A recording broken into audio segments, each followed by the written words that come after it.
morning, everyone. I hope we got on okay with yesterday's work on percentages. We're going to move on today. We're going to keep on going with percentages, but we're going to try something a little bit different.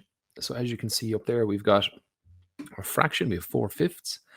What I want to do with that fraction is I want to turn it into a percentage. Okay, so yesterday we saw that percent means of 100. Okay, so whenever you see percent, it means that our denominator, our number on the bottom, ideally should be 100. Okay, so what I want to do here is I want to change that so as that my 5 on the bottom, my fifths, are going to become hundreds. Okay, so that's what I want to do with my denominator.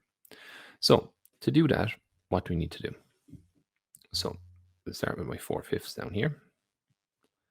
I'll just separate the top there from what I'm doing down here.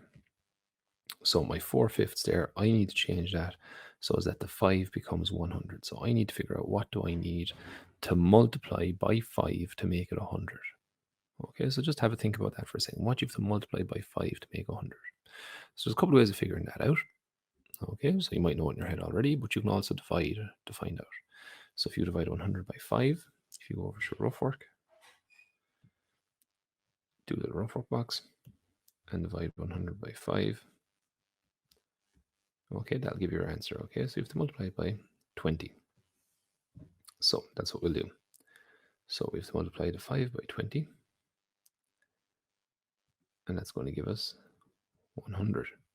Now we should know what our work from fractions. If ever we do something to the bottom, the denominator, we have to do it to the numerator as well.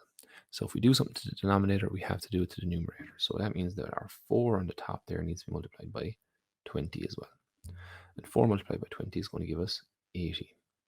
So now we have 80 over 100, which is now our new fraction, which is great because we saw just up there a second ago, the percent is of 100. So 80 over 100 then is going to mean that our answer is 80%. And that's our answer. Okay, so always try and get it so as that your denominator or your number on the bottom is 100. Once you get that much, you're flying it in after that.